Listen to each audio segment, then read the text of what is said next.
대한민국의 청년들이 왜 이런 위치에 내몰리게 됐을까요? 이 은성수 금융위원장이 가상화폐에 대해 경고성 발언을 하자 최근 청와대 국민청원에 이런 글이 올라왔습니다. 이런 분노에도 아랑곳 않고 정부는 이 가상화폐를 제도권으로 편입하지 않겠다는 태도를 계속 이어가고 있습니다. 이를 두고 자칫 제2의 카드 대란 사태로 번질 수 있다는 우려도 제기됩니다. 가상화폐를 둘러싼 논란들 먼저 정호진 기자가 정리해봤습니다.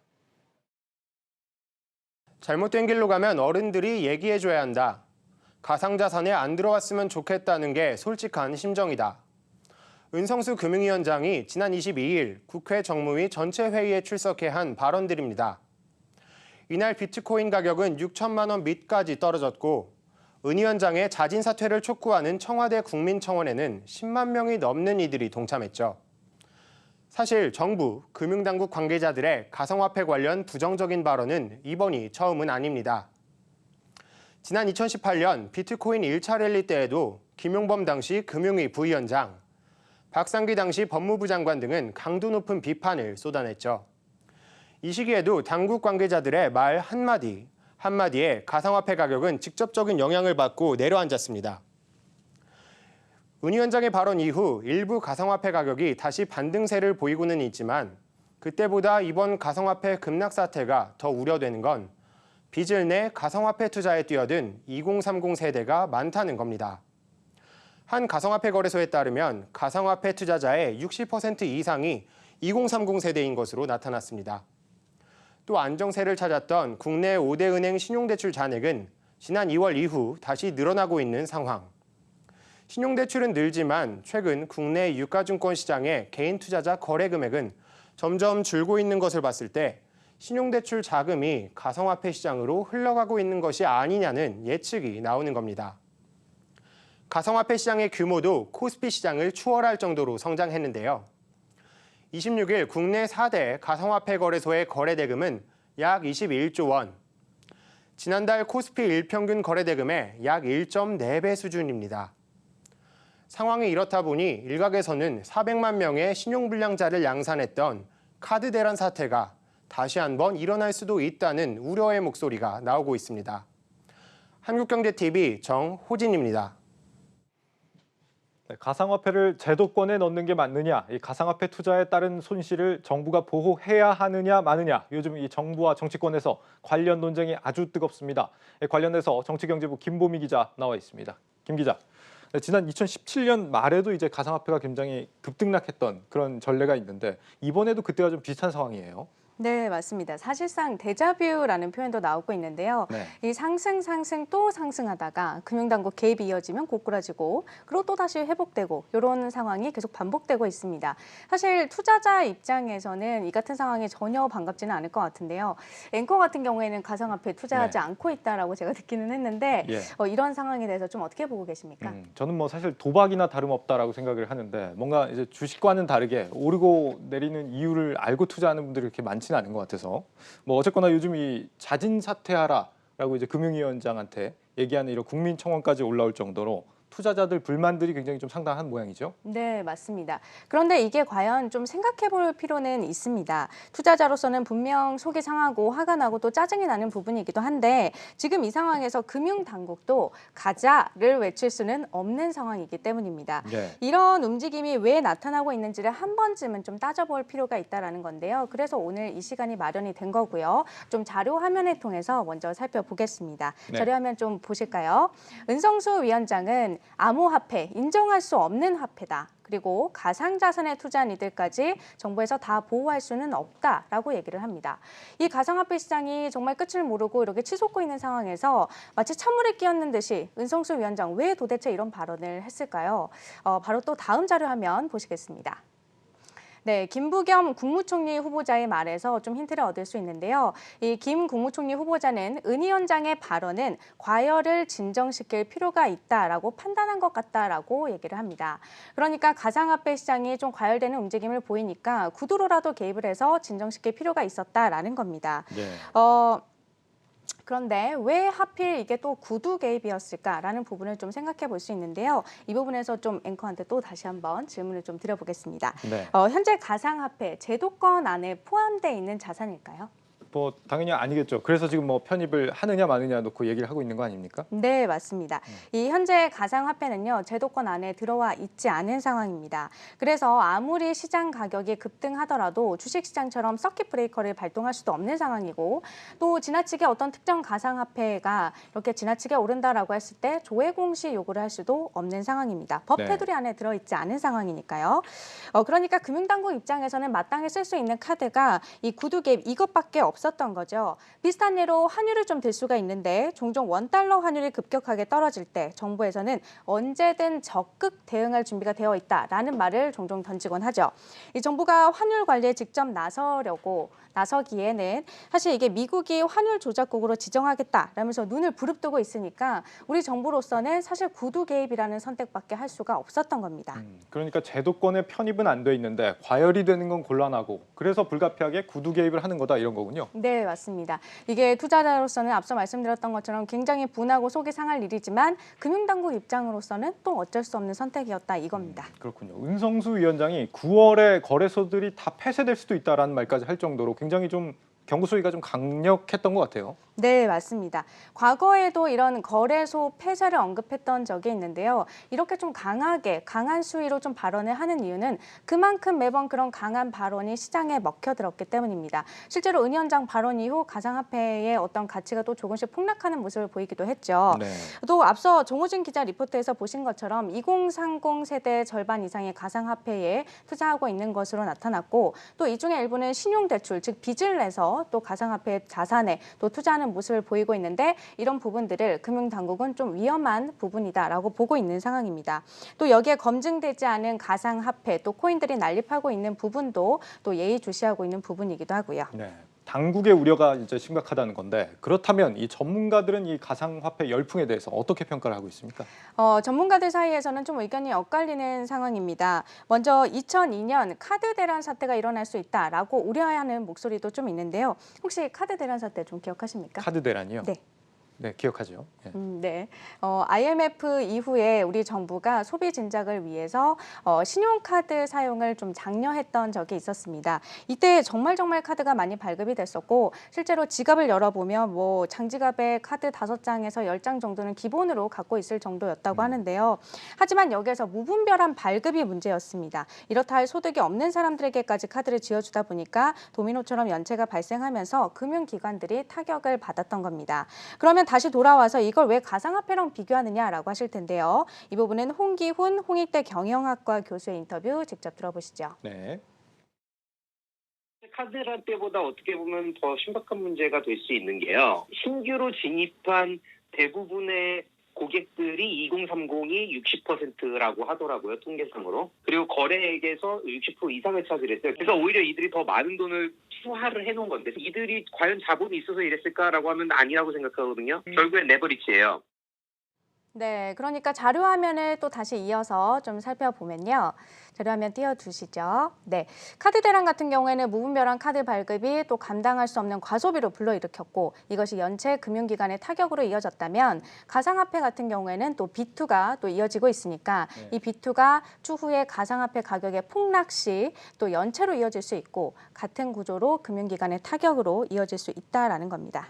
과도하게 레버리지 투자를 했다가 실패하면 금융기관까지 연쇄로 붕괴를 겪는 그런 위기를 말하는 거군요. 네. 희망적으로 보는 시각은 그러면 없습니까? 뭐 그때는 지금과 다르다라는 시각도 있기는 합니다. 이어서 또 인터뷰 들어보실 텐데요. 김상봉 한성대학교 경제학과 교수입니다. 네. 카드가 남발되고 그다음에 사람들이 많이 쓰고 그게 이제 빚으로 남으면서 카드 사태가 발생을 했다면 지금 투자 같은 경우는 좀 예가 다르거든요. 카드는 언제든지 빚을 갚아야 되지만 투자는 시간을 두고 갚아도 되는 문제거든요. 네, 그러니까 좀 세밀하게 따져보면 바로바로 갚아야 되는 빚이냐 아니면 1, 2년 이에 추후에 또 장기 투자로 가져갈 수 있는 빚이냐라는 부분에서 차이가 있다라는 거고요. 또 카드 대란 사태의 경우 당시 카드사들의 꼼꼼한 심사 없이 좀 무분별하게 카드를 발급해준 측면이 있다라고 한다면 지금은 금융당국이 좀 규제를 하고 있는 상황이고 그래서 은행이나 이런 어떤 대출을 해주는 금융기관들이 대출 규모나 대출 증가율 등을 좀 지속적으로 관리하고 있는 상황이기 때문에 또 과거와 또 차이가 있다라는 의견 의견들이 있습니다. 정말 제2의 카드 대란처럼 될지 시각은 좀 갈리는 것 같습니다만 그것과는 또 별개로 시장 규모가 지금 전 세계적으로 엄청 커진 것만큼은 사실이거든요. 전 세계적으로 뭐 돈이 여기에 다 몰리고 있기 때문에. 그리고 여기에 대해서 지금 이 홍남기 국무총리 권한대행 가상화폐 과세를 그대로 진행하겠다 이런 입장을 밝히고 있어요. 그러니까 이렇게 시장도 커지고 과세도 그대로 하는데 왜 제도권으로 편입시키는 작업은 하지 않느냐라는 게 이제 최근의 지적들이잖아요. 네, 맞습니다. 그런데 금융당국은 정말 꿈쩍도 하지 않고 있죠. 이 가상화폐 관련 법을 따로 만들어서 가상화폐를 취급하는 거래소를 등록제가 아닌 어떤 요건을 만족하면 허가해줄게라는 인가제를 사용한다든지 아니면 법으로 가상화폐 시세를 조정하거나 아니면 가상화폐로 또 자금을 세탁하거나 하는 부분들을 법으로 처벌한다든지라는 규정이 지금 없는 상황입니다. 그냥 제도권으로 들여와서 이렇게 뭐 시원시원하게 관리를 하지 않고 정부가 이렇게까지 좀 망설이는 이유가 어디에 있을까요? 좀 여러 가지가 있는데요. 일단 퍼스트 무버에 대한 부담감, 즉 글로벌 시장에서 선제적으로 가상화폐를 어떤 자산으로 인정하고 또 어떤 법제화시키는 작업들에 대한 부담감이 있었을 거다라는 겁니다. 비슷한 사례가 CBDC라는 게 있는데요. 혹시 CBDC 뭔지 아십니까? 그렇죠. 중앙은행이 만드는 디지털 화폐 CBDC라고 하죠. 네, 맞습니다. 지금은 중앙은행이 우리나라 같은 경우에는 또 한국은행이죠. 네. 이런 한국은행이 종이돈을 발행하고 또 그걸 우리가 사용하고 있지만 전자화된 화폐를 발행할 수도 있다라는 거죠. 이거를 센트럴뱅크 디지털 커런시 앞글자들을 따서 CBDC라고 하는데요.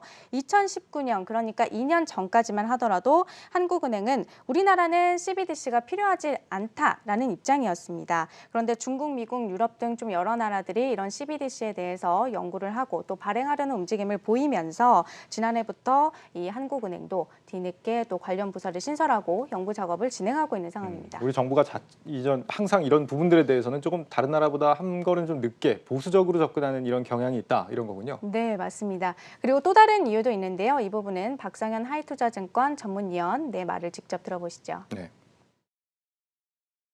어느 정도의 가치를 갖고 있다라는 것들이 정책 당국이라든지 규제 당국 자체에서 어느 정도 판단이 가능해야 되는 부분들이 하나 있는 것 같고요. 비트코인 자체야 뭐 대중적으로 워낙 알려진 부분들이기 때문에 어느 정도 그거는 미국이나 캐나다 사례를 보게 되면 가능할 수도 있다고 하지만 나머지 것의 통화에 대해 그 가상화폐에 대해서는 정부 자체가 쉽게 공식적으로 인정하기가 사실은 좀 쉽지 않은 상황들이기 때문에. 네, 가상화폐 같은 경우에는 주식 종목처럼 매출이나 영업이익 등과 같은 어떤 수치화된 지표가 없기 때문에 이 가치를 어떻게 측정할 것인가 하는 문제가 또 발생을 하는데요. 만약에 또 비트코인 같은 경우에는 기술력 측면에서 또 인정을 받을 수 있지만 그 이외의 코인 같은 경우에는 수요와 공급에 따라서 가격이 결정되는 좀 구조를 갖고 있기 때문에 어떤 가치를 측정하기가 어렵다라는 게 이 전문가의 의견입니다. 네. 가치가 좀 급변하기 때문에 정부가 공식적으로 가치를 판단하는 건 좀 부담스러울 수가 있겠죠. 만약에 이렇게 제도권으로 편입을 못 시킨다고 하면 다른 대안은 없는지 궁금해지는데 이 부분은 전문가 연결해서 한번 들어보겠습니다. IT 지적재산권 전문 변호사입니다. 변무법인 린 소속 구태현 변호사 전화로 연결돼 있습니다. 변호사님 안녕하십니까? 네, 안녕하십니까? 네, 지금 상황에서는 이 정부가 가상화폐 업권법을 따로 만들 것 같지는 않아 보입니다. 이 상황에서 네네. 이 소비자들을 최소한으로나마 좀 보호할 수 있을 만한 다른 대안 같은 게 있습니까? 네, 그 가상자산이라고 정부가 특근법에서 용어를 사용했는데요. 사실 가상자산은 이번에 소위 크립토 커런시가 처음이 아닙니다. 우리 법제도에서는 소위 게임 아이템을 게임산업진흥법에서 규제를 하고 그 거래소 등을 규제하는 제도가 이미 있습니다. 즉 가상자산의 여러 종류 중에 하나가 이제 크립토 커런시라고 할 수 있는데요. 결국 업권법을 통해서 이 성질을 규정하고 그에 대해서 적합한 규제를 마련하기 전에도 온라인에서 실제로 거래되고 있는 이 가상자산을 보호할 수 있는 우리 법제도는 이미 있다고 생각합니다. 예를 들면 이것이 거래소이니까 전자적으로 사고 파는 곳이지 않습니까? 소위 전자상거래의 일종이라고 볼 수 있고요. 전자상거래 소비자보호법 이를 규제하고 있습니다. 그래서 소비자를 보호하고 있고요. 또 약관의 규제에 관한 법률 또는 방문판매법의 통신판매 그리고 만약에 이것이 일방적으로 부당하게 어떤 불공정한 거래를 한다면 바로 독점 규제 및 공정거래 등에 관한 법률 등 바로 이러한 상거래 질서를 다루는 공정거래위원회의 소위 4대 법령이 소비자 또는 거래상 상대방을 보호하는 법 제도를 가지고 있거든요. 이것이 금융통화 상품이 아니더라도 금융통화 상품이 아닌 일반 소위 디지털 자산으로서의 거래는 우리나라 법으로도 충분히 보호할 수 있고 대표적으로 조금 전에 말씀드린 공정거래위원회 그리고 온라인 상거래를 또 관장하는 다른 주무부처인 방송통신위원회 바로 전기통신사업법을 관장하고 있습니다. 그리고 온라인 서비스의 정보보호를 관장하는 과학기술정보통신부 여기는 정보통신망 이용 촉진 및 정보보호 등에 관한 법률을 관장하고 있습니다. 그리고 이런 개인정보를 주고받는 바로 구매 기록이 개인정보이니까요. 이런 거래소에 고객들의 개인정보를 보호하는 개인정보보호법을 주무하는 개인정보보호위원회 이런 부처들이 모두 자기가 가지고 있는 법으로 얼마든지 이용자 보호는 우선 할 수 있다고 생각합니다. 그렇습니다. 뭐 다양한 법안들이 있다 이런 말씀이신데 다른 나라들은 어떻습니까? 가상화폐에 대한 이 법제화를 어떻게 해나가고 있는지 궁금한데요. 네, 대부분 시장 경제를 가지고 있는 소위 선도 국가들은 이 크립토 커런시 또는 가상 자산에 대해서 되게 포용적인 입장을 취하고 있는데요. 잘 아시는 스위스나 싱가포르 같은 경우 다른 나라보다 비교적 앞서서 이에 관한 규제 입장을 정리했습니다. 자세히 말씀드리기는 시간상 어렵습니다만 기존의 은행법이나 증권법에 따라서 증권의 성질을 가지고 있는 가상자산은 기존에 마련된 증권 발행 규제를 따르도록 하고 지급수단으로서의 성질을 갖고 있는 가상자산은 지급에 관련된 법제를 수정해서 이걸 국가법제도 내에서 정식으로 취급할 수 있게 한 곳이 싱가포르나 스위스입니다. 미국이나 일본은 좀 더 적극적인 입장을 가지고 있는데요. 일본은 자금법을 개정해서 정식으로 가상자산 거래소를 인정했고요. 그래서 현재 약 31개의 거래소가 가상자산을 취급하는 적법한 제도 안에서의 거래소로 영업을 하고 있습니다. 미국은 아까 말씀드린 싱가포르, 스위스 입장과 비슷한데요. 하지만 좀 더 강화된 입장인 것이 미국 증권거래위원회가 대부분의 가상자산은 증권 발행이다. 증권 중에서 투자계약 증권의 성질을 가지고 있으니까 증권거래위원회에 바로 증권 발행 절차를 밟아서 발행을 해라. 그러지 않으면 증권거래법 위반이기 때문에 불법으로서 행정 단속을 하겠다는 입장입니다. 그래서 작년 12월에 소위 리플이라고 유명한 가상자산이 있었는데요. 미국 증권거래위원회가 증권거래법 위반으로 즉 공모 절차를 증권거래위원회를 통해서 밟지 않았다는 이유로 불법이라는 이유로 행정 기소를 하였습니다. 결국 이것은 제도권 안에 기존에 마련된 법제도 안에서도 충분히 포용할 수 있다는 입장을 많은 나라의 바로 금융 당국들 또는 정부 기관들이 이미 포용적인 정책을 보여주고 있는 것이 지금 글로벌 트렌드라고 말씀드릴 수 있겠습니다. 예, 잘 들었습니다. 여기까지 듣겠습니다. 변호사님 말씀 고맙습니다. 네, 감사합니다. 네, 법무법인 린의 구태현 변호사였습니다. 김 기자, 방금 나온 이 방안들 이거 외에도 혹시 정부가 뭐 할 수 있는 일들이 또 더 있겠죠? 네, 당연히 다른 부분들도 좀 취재를 해봤는데요. 이어서 김기흥 경기대 경제학부 명예교수의 말 직접 들어보시겠습니다. 네. 형태가 상당히 지금 난립되어 있는데 그걸 지금 하나로 통합해서 그걸 자율정화 기능을 할 수 있는 기능을 우선 좀 토대를 마련하는 것이 우선 1차적으로 필요하다고 봅니다. 네, 김 교수는 여기에서 단일화된 협회를 금융위원회가 또 이렇게 사단법인으로 먼저 인가해줄 필요가 있다라고 얘기를 합니다. 당장 제도권 편입이 힘들다면 좀 단일화된 소통 창구를 만들어서 먼저 논의를 시작하는 게 좋지 않겠냐라는 입장인데요. 민간협회가 정부 부처로부터 인가를 받는다는 건요. 업계를 대변할 수 있고 또 관계부처와 의견을 교류할 협상 대상으로 인정을 받는다라는 의미입니다. 참고로 한국블록체인협회는 지난 2018년 금융위원회 인가를 신청했는데 아직까지 감감무소식인 상황이고요. 다만 당국에서는 이 인가 자체가 제도권 편입의 어떤 신호탄으로 읽혀질 수 있는 부분이 있기 때문에 당장 나서지는 또 못하고 있는 상황입니다. 이러나 저러나 결국은 정부가 좀 적극 나서줘야 되는 상황인 것 같아요. 네, 맞습니다. 만약에 이마저도 안 된다면 사실 결국 남는 건 자율규약밖에 없는데요. 가상화폐 대형 거래소를 중심으로 좀 시세 조작 행위는 어떻게 감시 또 관리 감독할지 이에 대한 어떤 규약들, 기준들을 스스로 만들어서 건전한 거래 문화를 구축하는 게 남은 또 답이 있겠죠. 알겠습니다. 여기까지 듣겠습니다. 정치경제부 김보미 기자였습니다. 잘 들었습니다.